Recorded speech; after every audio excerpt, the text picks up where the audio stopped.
Right, Mr. Al-Mawari, I'd like to ask, the Ambassador Qubaty there spoke about, the GCC needing to put further pressure on Mr. Saleh, such as, for example, an asset freeze. Do you believe that there is a realistic chance that that will, in fact, occur? Because, when the Saudis were, it's said, at least in reports, that the Saudis were unhappy that Mubarak was overthrown. They're unhappy that Mubarak may be taken to trial. So then would the Saudis, who are very powerful, obviously, within these Persian Gulf nations, would it be in their interest to further pressure Mr. Saleh? Well, look, inside Saudi Arabia there are differences.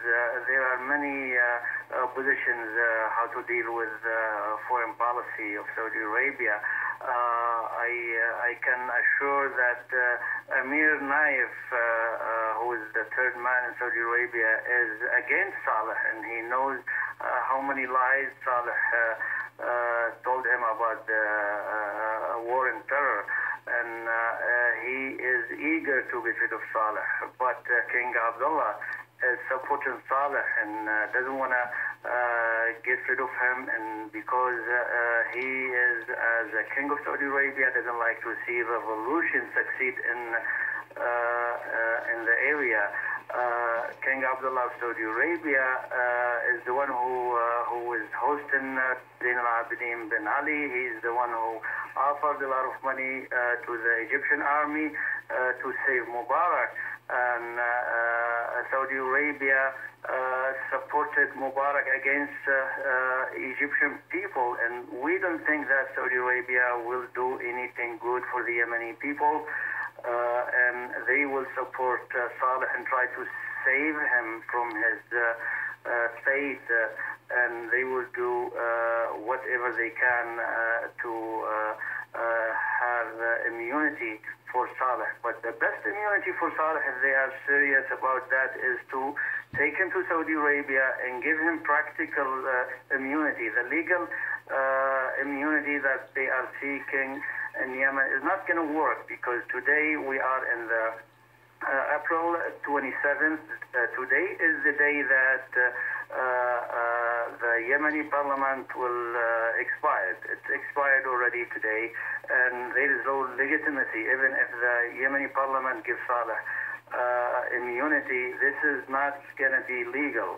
The coming parliament will reverse that, and Saleh knows how many crimes he committed during his terms. So he knows that the Yemeni people, even without government, they will go after him and they will prosecute him. Right, Ambassador Qubaty, I'd like to ask you raised the very valid point of these Persian Gulf nations needing to put further pressure on Mr. Saleh for anything to really change, or for him to really feel this pressure of this revolution.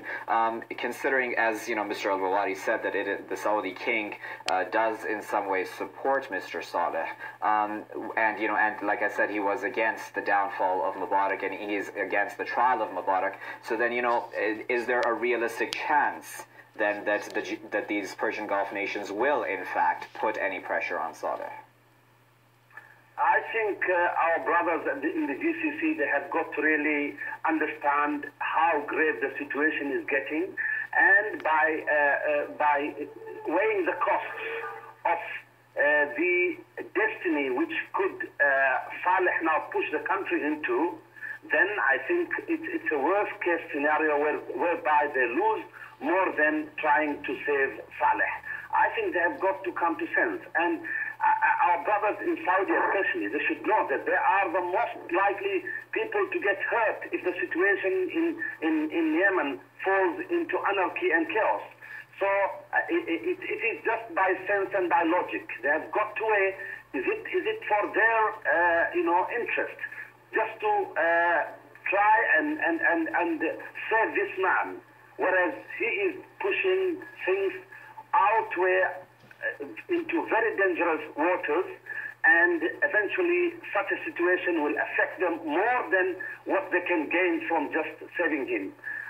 They say also, I think our brothers in Oman, do have got to understand that, as well as the other members of the GCC. I think it's a matter of reassessing the situation and finding out reasons and comparing which is a better outcome for them. By trying to save one man against against all his people, and not only that, counting what are the aftermath of such a situation whereby we are threatened by confrontation and a sort of clash which could be quite bloody and would not only affect Yemen, it will affect for certain the neighboring countries around us.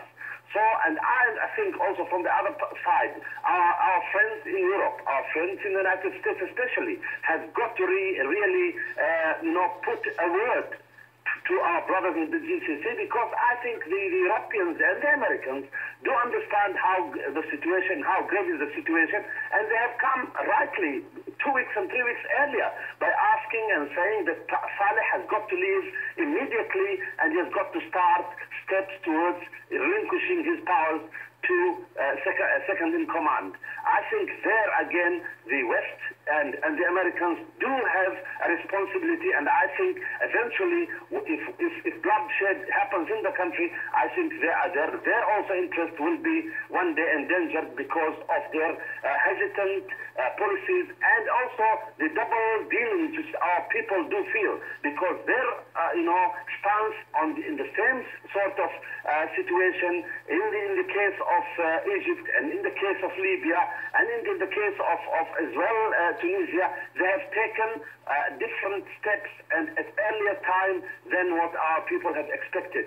I think this is not only a responsibility from a political stance, I think also from a humanitarian stance. How could they, stay watching this killing which is happening across televisions all across the world? Is there to which values do they actually subscribe to see all these massacres, all these atrocities, and just keep quiet?